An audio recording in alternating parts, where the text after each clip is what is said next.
Hello everyone, स्वागत है आप सभी का हमारे चैनल कम्पीट स्मार्टली में। तो दोस्तों, आज हम लोग अपना 5Q सीरीज को कंटिन्यू रखेंगे और चलिए शुरू करते हैं। तो देखिए, यहाँ पे अब जो पहला क्वेश्चन आपके सामने आने वाला है ना, वो बहुत ही इंटरेस्टिंग होने वाला है। तो देखिए, जो पहला क्वेश्चन क्या बोल रहा है कि the split between the extremist and the moderates came up in open at the Surat session in which year. मतलब जो सूरत स्प्लिट हुआ था वो कौन से ईयर में हुआ था। सूरत स्प्लिट जो है वो कौन से ईयर में हुआ था, ये हमें देखना है। तो जैसे कि हमें पता है कि सूरत स्प्लिट जो है वो 1907 में हुआ था। अब देखिए, इसके बारे में आपको थोड़ा बहुत जानकारी होना चाहिए कि एक्चुअली में ये सूरत स्प्लिट हुआ क्यों था। तो देखिए, यहाँ पे आपको जो इम्पोर्टेंट चीज याद रखना है ना कि 16 अक्टूबर 1905 को क्या हुआ था, पार्टीशन ऑफ बंगाल। और इसी पार्टीशन ऑफ बंगाल की वजह से हमारे बंगाल में एक बहुत ही इंपॉर्टेंट मूवमेंट शुरू हुआ था। उस मूवमेंट को हम लोग स्वदेशी एंड बॉयकॉट मूवमेंट के नाम से भी जानते हैं। देखिए, इसी दौरान क्या था ना, इसी दौरान इंडियन नेशनल कांग्रेस के तीन इंपॉर्टेंट सेशन हुए थे। तीन इंपॉर्टेंट सेशन हुए थे। और वो तीन इंपॉर्टेंट सेशन कौन सा था? तो सबसे पहला जो सेशन था वो हमारा बनारस में हुआ था। सबसे पहला सेशन कहाँ पे हुआ था? तो वो बनारस में हुआ था। और इस बनारस सेशन में क्या था, जो प्रेसिडेंट थे इंडियन नेशनल कांग्रेस के, उनका नाम था गोपाल कृष्ण गोखले। तो पहला सेशन बनारस में 1905, प्रेसिडेंट कौन थे? गोपाल कृष्ण गोखले। और इस सेशन का इंपॉर्टेंस क्या है? तो इस सेशन ने क्या किया कि इस सेशन ने बंगाल में स्वदेशी एंड बॉयकॉट मूवमेंट को सैंक्शन किया। मतलब ऑफिशियल तौर पे बंगाल में स्वदेशी एंड बॉयकॉट मूवमेंट कब शुरू हुआ था? तो 1905 बनारस सेशन के बाद। जो सेकंड इंपॉर्टेंट सेशन आपको यहाँ पे याद रखना है, वो हमारा कलकत्ता में हुआ था। कलकत्ता में हुआ था 1906 में। और इस कलकत्ता सेशन के जो प्रेसिडेंट थे उनका नाम था दादा भाई नारोजी। अब देखिए, इस सेशन का इंपॉर्टेंस क्या है? इस सेशन का इंपॉर्टेंस क्या है कि इस सेशन में क्या हुआ था ना, जो इंडियन नेशनल कांग्रेस का गोल था, दैट गोल वाज स्वराज। मतलब Swaraj was adopted as the goal of Indian National Congress. तो ये 1906 के कलकत्ता सेशन में हुआ था। और जो लास्ट इंपॉर्टेंट सेशन आपको याद रखना है यहाँ पे, that was our Surat session of 1907। अब इस सूरत सेशन का प्रेसिडेंट कौन थे? तो सूरत सेशन में प्रेसिडेंट थे हमारे राज बिहारी घोष। अब देखो, ये सूरत और इसी सूरत सेशन को हम लोग सूरत स्प्लिट के नाम से भी जानते हैं। सूरत स्प्लिट। अब इस सूरत स्प्लिट में बेसिकली हुआ क्या था कि हमें अभी पता है, लास्ट लेक्चर में हम लोगों ने डिस्कस किया था कि इंडियन नेशनल कांग्रेस में दो आइडियोलॉजी चल रही थी, एक थी मॉडरेट्स की और एक थी एक्सट्रीमिस्ट की। बट हुआ क्या ना, इस सूरत सेशन के बाद ये दोनों जो थे ना, they officially got divided into two separate group. Surat session में क्या हुआ था, Indian National Congress officially got divided into two separate groups of moderates and extremist. तो ये तीन इंपॉर्टेंट सेशन आपको याद रखना है यहाँ पे। चलिए अपने अगले क्वेश्चन की तरफ बढ़ते हैं। तो हमारा अगला क्वेश्चन क्या बोलता है कि which of the following leader presided over the Calcutta session of Congress in 1906। तो देखिए, इसको अभी हम लोगों ने डिस्कस किया था, जिसका आंसर क्या हो जाएगा? दादा भाई नारोजी। और इस सेशन का इंपॉर्टेंस क्या था? तो Swaraj was adopted as the goal of Indian National Congress. Indian National Congress का गोल क्या हो गया था? स्वराज। स्वराज से आपको याद रखना है ना कि स्वराज मतलब इंडिपेंडेंस नहीं, स्वराज का मतलब होता है यहाँ पे सेल्फ गवर्नमेंट। मतलब खुद का गवर्नमेंट होना चाहिए। सिमिलरली गोपाल कृष्ण गोखले कौन से सेशन के प्रेसिडेंट थे? तो ये बनारस सेशन के प्रेसिडेंट थे। कब हुआ था ये बनारस सेशन? तो 1905। और इस सेशन का इंपॉर्टेंस क्या था? तो it sanction the swadeshi and boycott movement in Bengal. चलिए अपने अगले अगले क्वेश्चन की तरफ बढ़ते हैं। तो देखिए, हमारा अगला क्वेश्चन क्या बोलता है कि ये जो कम्युनल रिप्रेजेंटेशन था, communal representation was for the first time given in the interest of Muslim by. तो मुस्लिम्स लोगों को कम्युनल रिप्रेजेंटेशन कौन से एक्ट से दिया गया था? तो ये बेसिकली यहाँ पे आंसर क्या हो जाएगा हमारा, इंडियन काउंसिल एक्ट ऑफ 1909। इसी इंडियन काउंसिल एक्ट ऑफ 1909 को हम लोग मॉडले मिंटो रिफॉर्म के नाम से भी जानते हैं, मॉडले मिंटो रिफॉर्म के नाम से भी जानते हैं। ओके, तो यहाँ पे आपको इंडियन काउंसिल एक्ट के बारे में थोड़ा बहुत कुछ पता होना चाहिए। जैसे इंडियन काउंसिल एक्ट देखो, इसका टाइम पीरियड देखो क्या था। सबसे पहले इस काउंसिल एक्ट को हम लोग मॉडले मिंटो रिफॉर्म भी बोलते हैं।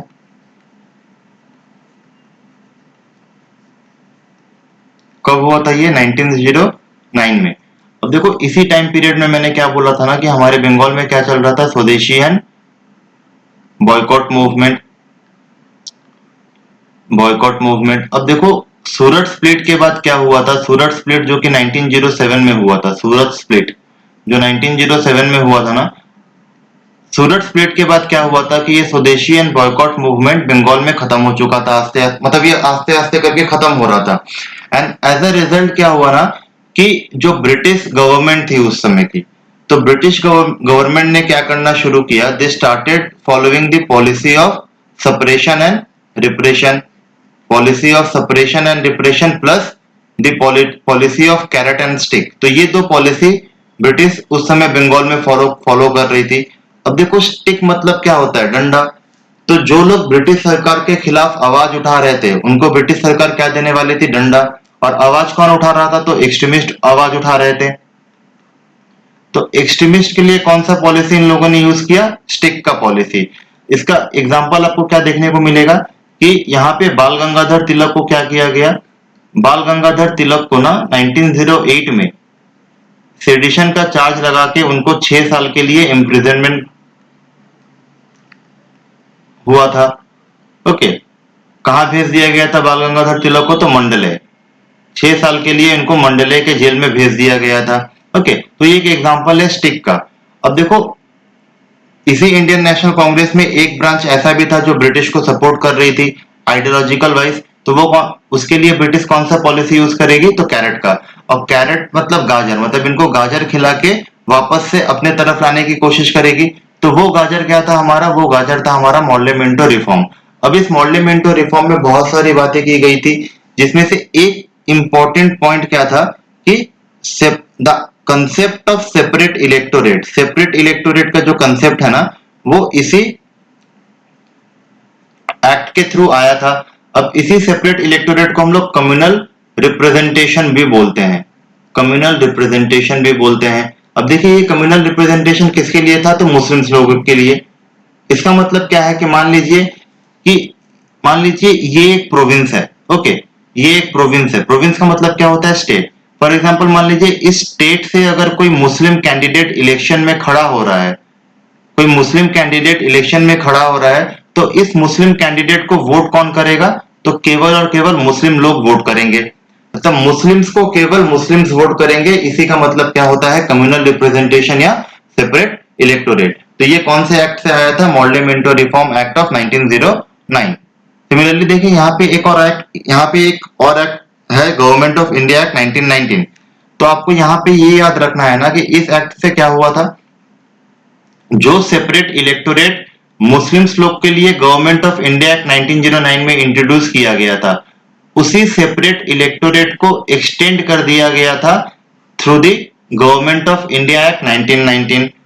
अब किनको किनको एक्सटेंड किया गया था, तो यहाँ पे आपको याद रखना है Sikh, Christian, Anglo Indian etcetera. तो अगर आपसे क्वेश्चन पूछे यहाँ पे the communal representation for the Sikh was introduced through which act, तो आंसर क्या हो जाएगा हमारा, गवर्नमेंट ऑफ इंडिया एक्ट 1919। और इसी गवर्नमेंट ऑफ इंडिया एक्ट 1919 को हम लोग मॉन्टफोर्ट रिफॉर्म या मॉन्टेग्यू चेम्सफोर्ड रिफॉर्म के नाम से भी जानते हैं।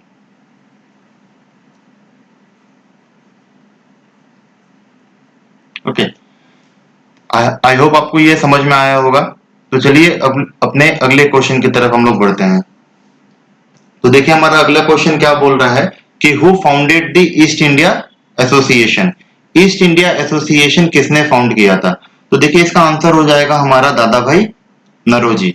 अब आपको यहाँ पे पता होना चाहिए था ना, पता होना चाहिए कि ये जो ईस्ट इंडिया एसोसिएशन है, it is basically the early political association. मतलब इसका मतलब क्या है? अर्ली पॉलिटिकल एसोसिएशन का मतलब, देखिए हमें पता है कि 28 ऑफ दिसंबर 1885 को क्या हुआ था? इंडियन नेशनल कांग्रेस का फॉर्मेशन हुआ था। अब इंडियन नेशनल कांग्रेस के पहले भी क्या था ना कि भारत में बहुत सारे पॉलिटिकल एसोसिएशन छोटे छोटे बने हुए थे। तो ईस्ट इंडिया एसोसिएशन क्या था? इसी छोटे छोटे पॉलिटिकल एसोसिएशन का एक हिस्सा था। अब आपको यहाँ पे क्या याद रखना है कि इंडियन नेशनल कांग्रेस के पहले कौन कौन से पॉलिटिकल एसोसिएशन भारत में बने हुए थे। तो देखिए इसके लिए मैंने एक टेबल बनाया है, सारे इंपॉर्टेंट पॉलिटिकल एसोसिएशन हम लोगों ने यहाँ पे लिखा हुआ है। देखिए सबसे पहला जो पॉलिटिकल एसोसिएशन है वो कौन सा है? Land holder society. हालांकि इसके आगे भी एक पॉलिटिकल एसोसिएशन बंगाल में बना था, उसका नाम क्या था? उसका नाम था आपका बंगो भाषा प्रकाशिका Sabha. Prakashika Sabha. Now this was the first political organisation जो बंगाल में बना था 1836 में। 1836 में। अब देखिए ये बनाया किसने था? तो जितने भी राजा राम मोहन रॉय के एसोसिएट्स थे ना, उन लोगों ने मिलकर ये पॉलिटिकल एसोसिएशन बनाया था बंगाल में। उसके बाद जो ऑर्गेनाइज, सबसे पहला ऑर्गेनाइज पॉलिटिकल एसोसिएशन कौन सा था? हमारा लैंड होल्डर सोसाइटी। ये कब बना था? 1837 में। कहां पे बना था? ये कलकत्ता। और इसके फाउंडर कौन थे? तो इसके फाउंडर थे हमारे द्वारकानाथ टैगोर एंड राधाकांतो देव। सिमिलरली जो दूसरा पॉलिटिकल ऑर्गेनाइजेशन वो कौन सा था? तो वो था बंगाल ब्रिटिश इंडिया सोसाइटी। ये कब बना था? 1843 में। कहां पे? कलकत्ता। और इसके फाउंडर भी कौन थे? George Thomson. अब थर्ड पॉलिटिकल ऑर्गेनाइजेशन कौन सा था? British India Association. ये कब बना था? 1851 कलकत्ता में। और इसके फाउंडर कौन थे? राधाकांतो देव एंड देवेंद्रनाथ टैगोर। अब देखिए यहाँ पे हुआ क्या था ना, ये जो लैंड होल्डर सोसाइटी है और British India, Bengal British India society, इन दोनों को मर्ज करके 1851 में ब्रिटिश इंडिया एसोसिएशन को बनाया गया था। सिमिलरली देखिए यहाँ पे दो इंपॉर्टेंट एसोसिएशन आपको और याद रखना है, जैसे लंदन इंडिया सोसाइटी। ये कब बनाया गया था? तो ये 1865 में बनाया गया था। और कहाँ बनाया गया था? लंदन में बनाया गया था। ओके, लंदन में बनाया गया था। और इसके फाउंडर कौन थे? दादा भाई नौरोजी। सिमिलरली ये ईस्ट इंडिया एसोसिएशन, ये 1866 में बनाया गया था। कहाँ पे? लंदन में ही। फाउंडर कौन थे? दादा भाई नौरोजी। उसके बाद आइए महाराष्ट्र में। महाराष्ट्र में देखिए it is Poona Sarvajanik Sabha was one of the most important organisation. अब इस पूना सार्वजनिक सभा बनाया कब गया था? तो 1870। फाउंडर कौन थे? MG Ranade. Similarly Indian league 1875 Calcutta. Founder कौन थे? शिशिर कुमार घोष। यहाँ पे देखिए यह है Indian national association. Indian national association. तो ये कब बनाया गया था? 1876। फाउंडर कौन थे इसके? तो सुरेंद्रनाथ बनर्जी एंड आनंद मोहन बोस। तो ये कुछ अर्ली पॉलिटिकल ऑर्गेनाइजेशन थे जो कांग्रेस के बनने से पहले भारत में ऑलरेडी बन चुके थे। तो ये कुछ पॉलिटिकल ऑर्गेनाइजेशन आपको एग्जाम पर्सपेक्टिव से याद रखना पड़ेगा। तो चलिए अपने अगले क्वेश्चन की तरफ बढ़ते हैं। तो आज का हमारा लास्ट क्वेश्चन क्या है कि which of the following struggle of Mahatma Gandhi was related to industrial worker. तो इनमें से कौन सा स्ट्रगल है महात्मा गांधी का जो इंडस्ट्रियल वर्कर से रिलेटेड है? तो ऑप्शन देखिए, इसका आंसर क्या होगा? तो इसका आंसर है हमारा अहमदाबाद मिल स्ट्राइक। अहमदाबाद मिल स्ट्राइक। ओके, तो देखिए यहाँ पे आपको क्या याद रखना है ना कि हमें पता है कि गांधी जी का जो एंटायर लाइफ टाइम या एंटायर पीरियड है ना, उसको हम लोग दो हिस्सों में पढ़ते हैं।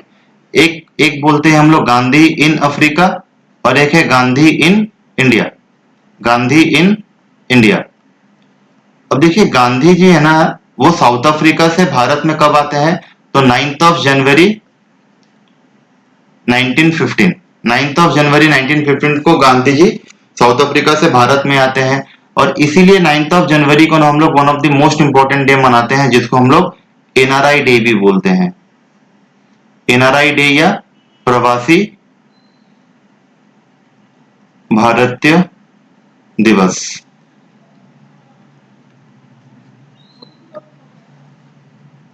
तो 9th of January 1915, since Gandhi ji South Africa से भारत में आते हैं, इसीलिए 9th ऑफ जनवरी को हम लोग कौन सा डे मनाते हैं? एनआरआई डे या प्रवासी भारतीय दिवस। अब देखिए गांधी जी जब भारत में आते हैं ना, तो वो एक चीज क्लियरली बोल देते हैं कि हम आने वाले 1-2 साल तक किसी भी मूवमेंट या किसी भी आंदोलन में पार्टिसिपेट नहीं करेंगे। ये 1-2 साल हम लोग क्या करेंगे? ये 1-2 साल हम पूरे भारत का भ्रमण करेंगे, पूरा भारत घूमेंगे, गांव-गांव तक जाएंगे और वहां के लोकल इश्यूज को हम समझने की कोशिश करेंगे और उसके बाद हम कोई आंदोलन या कोई सत्याग्रह भारत में शुरू करेंगे। तो इसी की बेसिस में क्या हुआ ना कि 1918 में क्या होता है, देखिए इसके बाद कि 1-2 साल घूमने के बाद गांधी जी जो अपना सबसे पहला सत्याग्रह करते हैं वो करते हैं चंपारण सत्याग्रह। तो ये कब होता है? तो ये 1917 में, 1917 में। उसके बाद सेकंड जो सत्याग्रह गांधी जी करते हैं वो कौन सा होता है? अहमदाबाद मिल स्ट्राइक। ये कब होता है? 1918। और थर्ड खेड़ा सत्याग्रह 1918। अब ये तीनों का इश्यूज क्या था? तो देखिए चंपारण सत्याग्रह में the issue was of Indigo, ये पूरा का पूरा इंडिगो का इशू था यहाँ पे। सिमिलरली अहमदाबाद मिल स्ट्राइक में किस चीज का इशू था? तो यहाँ पे इशू था हमारा वेजेस का। वर्कर डिमांड कर रहे थे कि उनके सैलरी में 50% हाइक हो, बट जो मिल ओनर थे वो बोल रहे थे कि वो 50% हाइक नहीं करेंगे, वो 35% ही हाइक करेंगे। ओके। और सिमिलरली खेड़ा सत्याग्रह क्या है? देखिए खेड़ा सत्याग्रह अगर आपको समझना है ना तो आप लगान मूवी देख लो। लगान मूवी, तो लगान मूवी में हमें पता है कि क्रॉप फेलियर का इशू था, तो खेड़ा सत्याग्रह भी वही था कि क्रॉप फेलियर का इशू था। किसान बोल रहे थे कि हम लगान या टैक्स नहीं दे पाएंगे, बट ब्रिटिश गवर्नमेंट क्या बोल रही थी कि हम टैक्स लेकर रहेंगे। तो ये गांधी जी का इनिशियल कुछ सत्याग्रह था जो उन्होंने भारत में किया था। सबसे पहला चंपारण सत्याग्रह, इशू क्या था? इंडिगो का। दूसरा अहमदाबाद मिल स्ट्राइक, इशू क्या था यहाँ पे? वेजेस का। और लास्ट हमारा कौन सा सत्याग्रह है? खेड़ा सत्याग्रह। और यहाँ पे इशू क्या था? तो क्रॉप फेलियर का। अब ये तीनों के तीनों सत्याग्रह ना सक्सेसफुल सत्याग्रह थे। ओके। तो दोस्तों आज हम अपना लेक्चर को यहीं पे खत्म कर रहे हैं। अगर आपको हमारा ये सीरीज पसंद आ रहा है तो प्लीज हमारे चैनल को सब्सक्राइब कीजिए और ज्यादा से ज्यादा इसको शेयर करने की कोशिश कीजिए। मिलते हैं अपने अगले लेक्चर में, तब तक के लिए थैंक यू।